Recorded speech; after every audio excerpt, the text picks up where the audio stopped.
Deuxième partie de notre jam, on attaque l'après-midi. Ce matin, ça a été énormément de trouver le concept, travail sur l'idéation.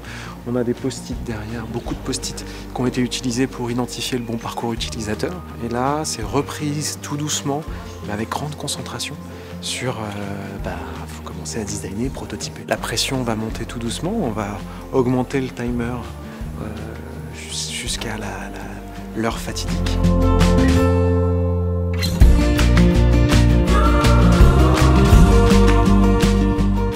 Comme tu as ton texte qui est long et que ton champ, enfin ton bouton, il ressemble un peu à un champ, oui.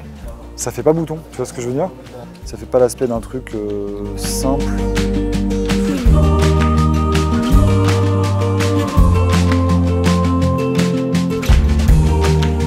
On va vraiment développer cette partie qu'on avait placée à la fin d'ICO auparavant et que là on raccroche ici parce que c'est vraiment un peu on peut faire ressortir de l'ombre un peu les producteurs qui se cachent derrière ouais, ça devient votre parcours central en fait. C'est ça.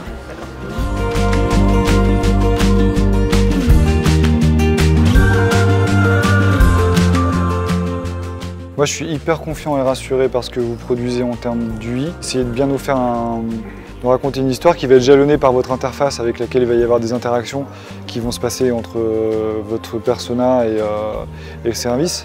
Mais vraiment, immergez-nous dans votre histoire. Ne nous parlez pas que de technique et de composants d'ergo.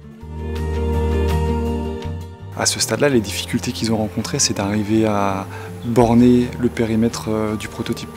De ne pas vouloir trop en faire, d'en faire suffisamment pour que ce soit explicite et qu'on comprenne ce qu'ils ont voulu nous raconter comme histoire et quel est le service qu'il y a derrière. Donc voilà, arriver à jauger le temps qu'ils ont, la capacité à produire qu'ils ont et arriver à ne pas s'embarquer dans des choses trop complexes, mais en faire suffisamment pour que ce soir, ce soit représentatif.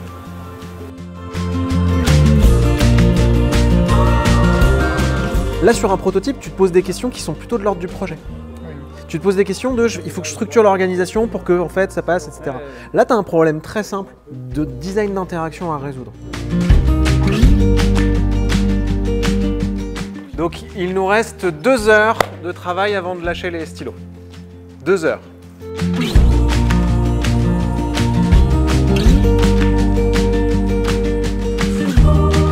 On est bien. On est serein, la pression qui commence doucement à monter en fait. Tu sais, t'es encore dans le jus de bosser, donc t'as pas encore le temps de penser à ton jury.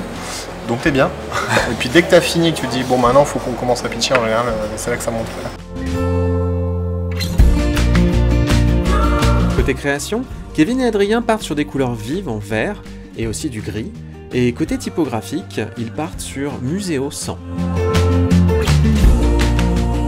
La pression, elle a augmenté d'un cran depuis tout à l'heure. Ils sont tous un peu plus stressés. J'ai hâte de voir la fin et voir comment est-ce qu'ils vont le présenter. Ils ont tous des concepts très différents. Voilà, je stresse un peu pour eux en fait.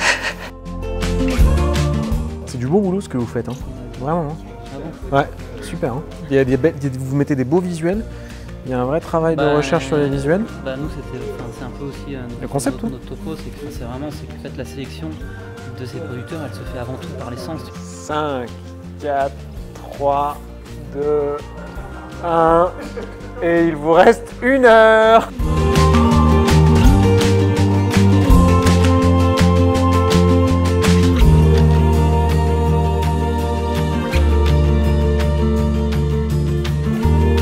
Là, on termine les derniers détails sur l'interface par rapport au parcours qu'on a défini.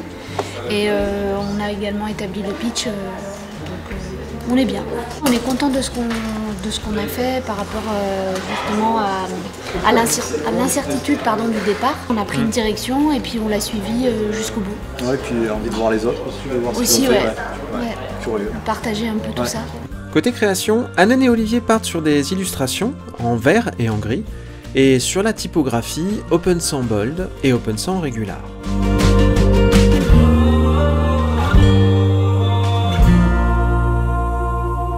On n'arrivera jamais à finir, mais en tout cas on a le maximum et là on est sur les interactions, donc ça devrait bien se passer normalement.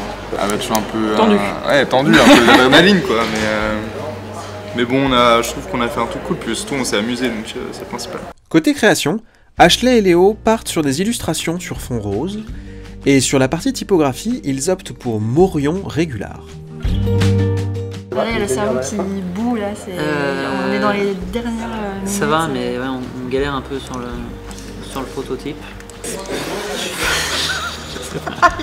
Non, si, ça va le faire. Non, si, c'est bien, mais faut pas qu'on relâche, quoi. Là, on est à fond, là. Ouais.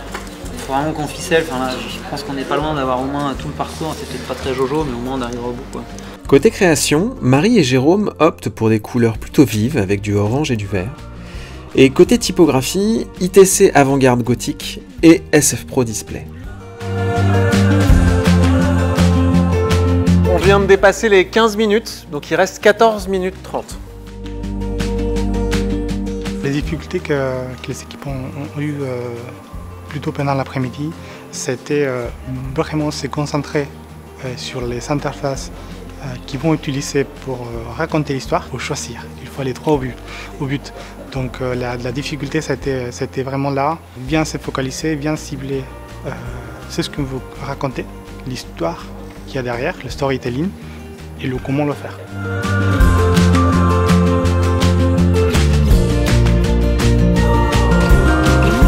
Là, Julie est en train de finir d'adapter le design à notre maquette, et moi je suis en train de préparer le pitch. Absolument détendu. Ça va bien se passer. Côté création, Célia et Julie partent sur des concepts de bulles avec du dégradé orange, et sur la typographie, Coco Goose Ultralight et Railway Bold. 10, 9, 8, 7, 6, 5, 4, 3, 2, 1, on lève les mains. Bravo à tous!